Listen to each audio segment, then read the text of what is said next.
just when you thought we couldn't get dumber, ladies and gentlemen, Tuckums is very upset that the economy is not crashing the way it's supposed to. We were promised a nation in decline. We were promised the dollar would be worth 20 cents. That gas prices were gonna go to $9. That oil would go to 160. This motherfucker, I guarantee Tucker Carlson bought oil stocks thinking that oil prices were going to go to 160. Leveraged it. Full on, like, puts and shorts wherever he could. And buried a bunch of other money in crypto to hide it. You know it. And it didn't pan out, did it? There's no way that Tucker Carlson didn't have a Coinbase account, an FTX account. There's no fucking way. Or even like a direct sort of brokerage level account with FTX. Not even using the fucking app like the plebes do. But, hey guys, the economy is dead. Obviously, you can't even go outside. Nobody's shopping. Shelves are bare. It's a fucking wasteland out there. It looks like Mad Max everywhere you turn. Good evening and welcome to Tucker Carlson's. No one's ever welcome. And by the way, if you're going to take a nap before the show, have them fluff the other side of your head. This past summer, which is just a few months to go before the midterm elections, the Biden administration faced a huge problem called the economy. You mean handled it? Most voters vote on the basis of the economy. And yet, how they feel they're doing and how they feel their country's doing. And there's this weird thing. Hold on one second. Whoops.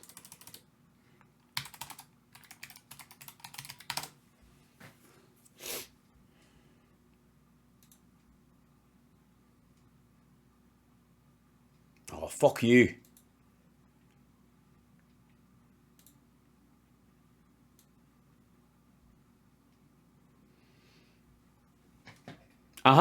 Do they now? Maybe you're starting to understand where the fucking red wave went, dipshit. And their country at the time was not doing well. The U.S. economy had just... No. The world economy is fucked because we're all coming out of COVID and we're still dealing with, supply chains that have been wrecked or shortened or switched and the Russian attack on Ukraine and other factors. And yet at the same time, the United States comparatively doing a lot better than other countries. Just recorded 2 consecutive quarters of declining GDP. That's such... Yeah, 0.9 and 0.8% compared to the year before, where it had been exaggerated because we were coming out of the primary COVID before Delta had hit. Derp. Just an academic observation. That's a... Observation? I'm sorry, what is it? Of declining GDP. That's not just an academic observation. It's not just an academic observation. It isn't. It's an ostrich ass. That's a technical definition of a recession. Yes. So we had a 1/4 recession then. And by the way, it is not a technical definition of a recession if the previous year had an artificially exaggerated leap in the economy because it was coming out of a fucking hole. This... All right. 2 quarters. 2 quarters. That'll just get you started on Dragon's Lair, but it's going to take you at least $8 worth to finish it. Declining GDP. Recession. We're not making that up. You'll find it in every economics textbook ever written. Go look. Yes. What you'll also find is caveats about that speak to, well, what fucking caused it? Was it economic factors because people aren't working and the inventions that companies made didn't pan out after all, or their or products failed to lure consumers, or you had a banking crisis? Any of them have a fucking pandemic in there and the reflex upshot of a recovering economy that crashed again after Delta and then went back up again to to base it because it's a year-over-year factor? Look up the one you used in college. But the Biden administration could not admit that. If they had Because it wasn't. admitted the U.S. was in a recession. Oh, for fuck's sake. First of all, this motherfucker using my fucking movie. You get no ice cream. Sorry. Tucker Carlson, no more ice cream for the rest of your life. They would lose the Senate. They would lose control of both chambers of the Congress. So they had to lie about it. But how do you lie about something that's so easily defined? Because it wasn't. Everyone can see. No, apparently not. Places like CNBC and Bloomberg and MarketWatch and fucking Fox Business were like, I don't think it qualifies.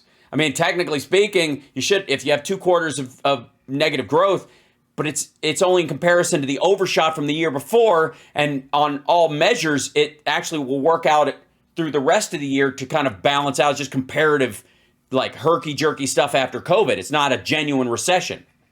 Well, you just changed the definition, and that's what they did. They came up with a new definition of recession. So don't look at GDP. That's the old way, the racist way of assessing the economy. Look at holistic factors, said the White House. Look at the labor market, for example. Yeah, it's one of those things about a recession where you actually where unemployment is trending down continually. Labor market. Well, then in June, the Bureau of Labor Statistics gave them ammunition for their case. No, the American worker did by working their ass off. The Bureau of Labor Statistics issued a report that showed the labor market was strong. They determined that the U.S. economy had added more than 1 million jobs in the second quarter of this year, from March to June. 1 million jobs! That's a big deal. It's a big story. And of course, Joe Biden wasted no time in touting it. Watch. Our job market remains historically strong. Our economy created more than 9 million jobs since I came to office, in no small part because of the people on this stage. Our economy created more than 1 million jobs in the second quarter. 1 million new jobs in the second quarter, despite negative growth. Hi, asshole. I got news for you. When companies take on employees, those become assets for their future, but they are technically on the books liabilities as far as salary. And so one of the things that you take profits, for example, and you spend them on is getting more workers. And so your profits kind of go down when you hire more people because you're taking home less, but with the idea that with these employees, eventually it will continue to grow. Thank you, Shadow Woman. Oh my gosh, for gifting the subs. That's lovely. This is not even surprising. Of course, when why do you think companies who have bad, profit announcements and to their stockholders often will say we're letting, 10,000 workers go or 5,000 workers go? Because if you can raise profits and your bottom line by getting rid of staff that you may not need or that, you can't afford currently. Same thing is true if you bring on staff. Profits will go down, but long-term growth, we're starting to recover. We're trying to get ahead of the competition, blah, blah, blah. Like, this isn't even, talk about like first-year economics. A second. How do you get 1 million new jobs with negative growth? That seems like magic. No. How is that possible? But no one in the media asked questions. Instead, they repeated the White House line, which was the BLS report, the Bureau of Labor Statistics report showing 1 million new jobs proves we can't be in a recession. They all said it, quote, the jobs report suggests the Biden economy didn't you just say proves? Never mind. Is not in a recession, wrote the New York Times. And then, of course, there were other stories like that, too. Yes, on Fox Business. So on the basis of that and other factors, they won. They now have control of the Senate. And now we get to learn the truth. 1 million new jobs, really? The Philadelphia Fed decided to check those numbers, and they found the U.S. economy did not add more than 1 million jobs in the second quarter of this year.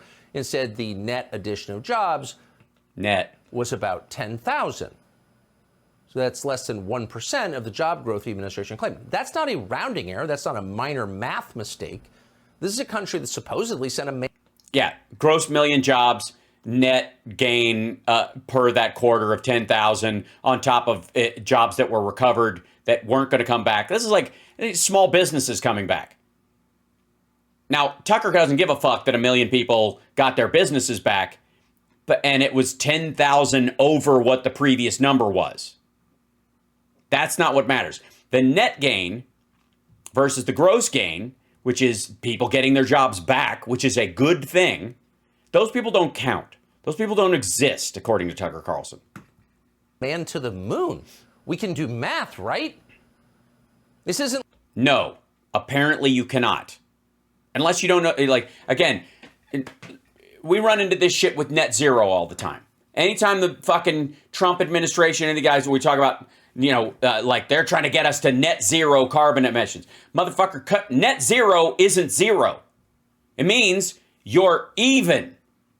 We may be producing 10 billion cubic tons of carbon, but we're also extracting or getting rid of 10 billion at the same time. So we're at net zero. That's the point. So when you net 10,000 jobs, it doesn't mean the million jobs they were talking about didn't exist. It means beyond that 1 million, there were 10,000 added jobs in that one, on top of those jobs coming back, which is a good thing. But Tucker Carlson doesn't give a fuck because those guys are pleased. It's like thinking you had $100 in your pocket and finding out you had 85. This is like claiming you had $1 million in your pocket and finding out you had 10,000. No. It's like claiming you had $1 million in your pocket, this is a better analogy. You had $1 million in crypto, and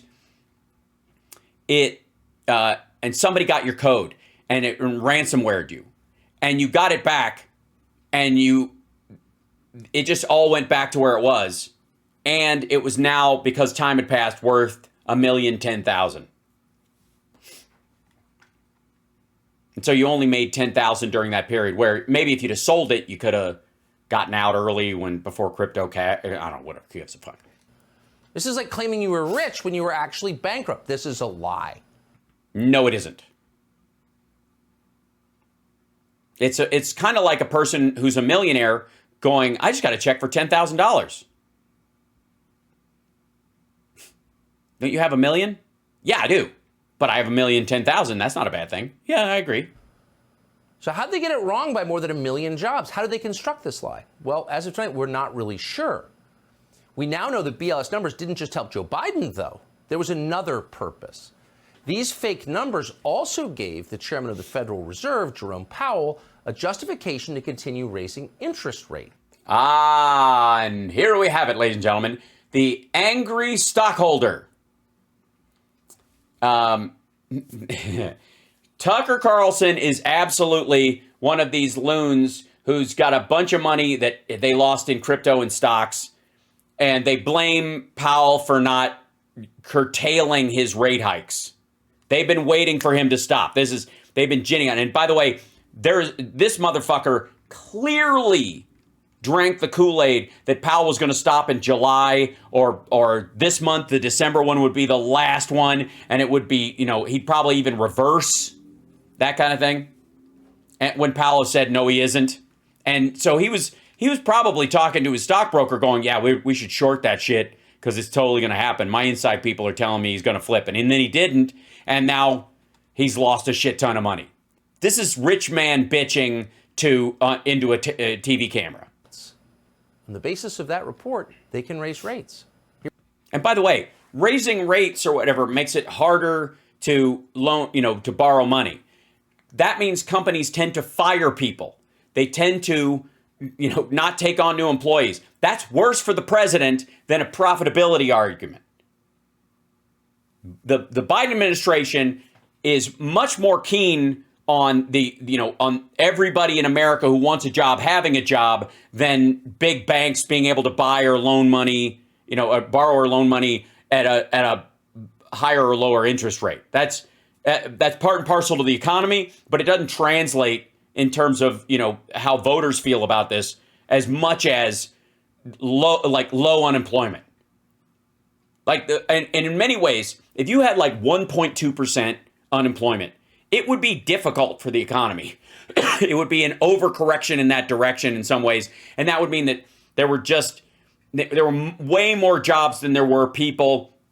Everybody had, and so there would be low productivity would be hurt in some industries because, people wouldn't be working double shifts and shit like that. But as far as the Biden administration goes, sorry, businesses, sucks to be you, kinda. Because ultimately the benefit to the American people overall with an unemployment rate that low would be that everybody who has a job wants a job and they have a better job than they might get otherwise. That's not how this fucker makes his money, though. He's a Swansonaire. He's rich, and his entire family is rich. And the way he makes most of his money, besides his fees from, his dick around money from working on Fox, is dividends, is investments. And so where the rest of us might be playing around on Robinhood or something and making $1,500 here or there, hoping stuff goes up, being stonk hodlers and all that shit, this guy's losing millions. Because I guarantee this motherfucker owned a shit ton of Tesla and held on to it because he thinks the sun shines out of Elon Musk's ass. Here was Powell just a few days ago. Today, the FOMC raised our policy interest rate by a 0.5 percentage point. We continue to by the way, which was less than the 0.75 percentage point, the 75 basis points that they had previously. So it was less than. They are dialing it back. Anticipate that ongoing increases will be appropriate in order to attain a stance of monetary policy that is sufficiently restrictive. By the way, that could be a quarter, that could be another half, but it's not going to be 75. They're dialing it down and they're trying to create a soft landing, which means 75, 50, 50, 25, stop. And then if it overcorrects, we'll dial it back 25 basis points, see if that infuses things, and back another 50, gives them a point or two to work around with. And because at the rate it's at now, they literally have no leverage. They have no lever to affect the economy at 0.025 where it was before. Unless they get it up near 2-3%, they can't lower it or raise it around a point or a point and a half over time and genuinely affect the economy because there's just no wiggle room. They have to give themselves that wiggle room. It takes time. To return inflation to 2% over time. Which won't happen. It's not because it's not monetary inflation. Despite the slowdown in growth, the labor market remains extremely tight, with the unemployment rate near a 50-year low. Job vacancies still very high, and wage growth elevated. Right, which is the thing he's fighting more than inflation right now. Job gains have been robust.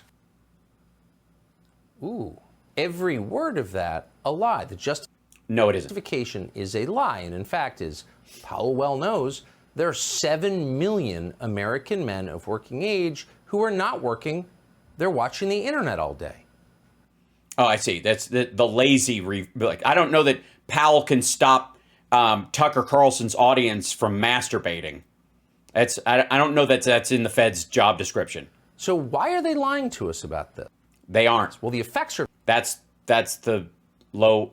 That number used to, that masturbatory waste of time Tucker Carlson fan number used to be closer to 14 million. Very obvious. Go try and take out a car loan or a home loan or any kind of loan. You can get them. It's just more expensive. Or if you have a loan, it's got an adjustable rate. Watch how much more you're paying per month. So why are they doing this? Well, the administration wants Powell to raise rates because they think it'll offset the inflation that Joe Biden's policies have caused. This is we're going into money printer go burr bullshit. But why don't you tell me that the dollar isn't worth anything while you're at it? This is so fucking stupid. This is a huge problem for everyone else. Raising rates. This is a huge problem for people who make most of their money off of dividends. When the economy is faltering and people don't have jobs, if you keep doing that, you could cause an actual collapse. Dude literally doesn't know what the fuck he's talking about. Like, this is... Have we gotten anything out of this other than him just asserting this net gain number and then saying that Powell is lying and is continuing to raise rates? and that the economy is actually like teetering on the brink of shit because manliness. Maybe, you know what? Maybe those 7 million Tucker Carlson fans can make ball tanning machines. That seems like the course they put us on. The Biden administration got the interest rate hike it wanted, even when the labor market has been flatlining. William Beach runs the Bureau of Labor Statistics. Marty Walsh runs the Department of Labor. They need to explain why anyone should ever... Why should we trust the government's numbers ever again? Motherfucker, what are your numbers? You got some dipshit Dude, Where's My Car ripoff graphics that you put up. You showed a clip from Jerome Powell, which is, by the way, the opinion of the Fed and how they can best control the circumstance that we're in financially as far as dealing with inflation, cost of oil and gas and products across the country. But this is the same motherfucker who told you that Biden's the reason that turkeys were more expensive at Thanksgiving and not the fact that we had a fucking avian flu outbreak that killed half of them. And talk about first-year economics, supply and demand, anybody? It's Thanksgiving, demand high. Thanks to avian flu, supply low. Still, did it wreck, like, did we have the darkest Thanksgiving on record? Shut the fuck up. Trust the most basic economic numbers government issues ever again. And it's one thing to get the numbers wrong, but then to base future policies on numbers you know are wrong. What is... Also, by the way, Biden's not telling the Fed what to fucking do. As a matter of fact, I guarantee there are people in the Biden administration who are more like labor conscious who would like the Fed to ease off some of that stuff a little sooner. They would have liked a quarter point, and they would like him to stop at the next one, just announce that and let the boom start, because that's what they think will follow. But the Fed doesn't listen to the president. He does his job, and the president ultimately, I guess, could, in an emergency, replace Powell or something, but that's not anywhere near where we are. And Powell is just an old school Volckerite who thinks that this is an issue of too much money in circulation, which if you look at the liquidity problems, both here and abroad, that's not true. What is that? That's what they're doing. Jerome Powell should probably answer that question fairly soon. He won't join us tonight either. Gee, I don't know why there's such a great conversation being had and so smart and understanding of the fucking hell. We are not currently, folks, we are not experiencing monetary inflation right now. We just came out of a pandemic. China is entering the worst of it. 5,000 dead a day estimated right now in China. We are extracting ourselves from the factories in China at a lightning clip, moving them to the fucking Czech Republic and Vietnam and Indonesia and India next. That takes money, that takes time, that makes supplies limited because they can, in that transition, either things are not being produced or fewer of them are being produced, or it will take time to build up factories and outlets to actually supply these things. And then there's shipping extra, expenses depending on where they used to come from versus where they are coming from now. That's what's causing the rise in prices in the U.S. market and in most of Western Europe and Canada as well. That's what's doing it.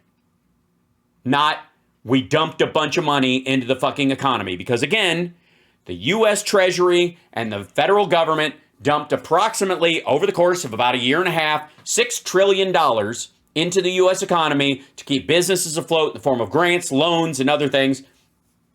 And the hole created by COVID was $20 trillion. Businesses destroyed, people dead, their entire livelihoods wiped out, productivity gone. You stack all that together and there is no fucking way you can plug a $20 trillion hole with $6 trillion. And anybody who's like, we printed money to solve these problems, fucking Rick Scott on Twitter.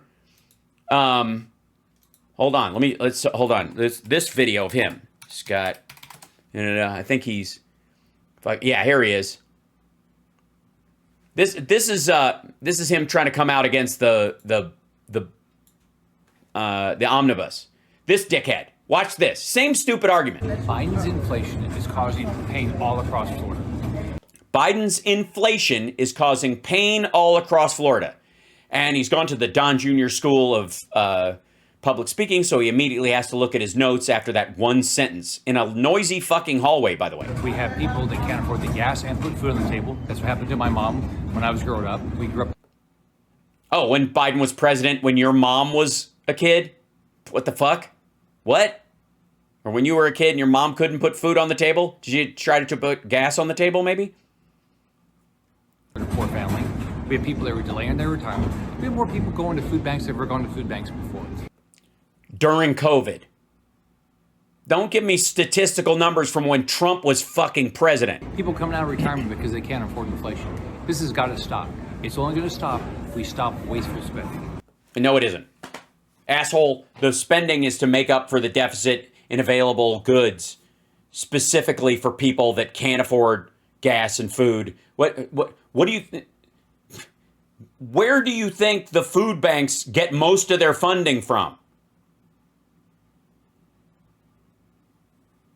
Ugh. Anyways, so this asshole and other people think that the problem is there's too much money in circulation and that's driving prices up. That turkey went up not because more turkeys died this year before Thanksgiving in the United States than at any other time in history ever. No, it wasn't because of that. It was because we bailed out and gave unemployment insurance to people who were destitute, who were going to get kicked out of their fucking houses. That's why. They want you to hate the people who got help during COVID.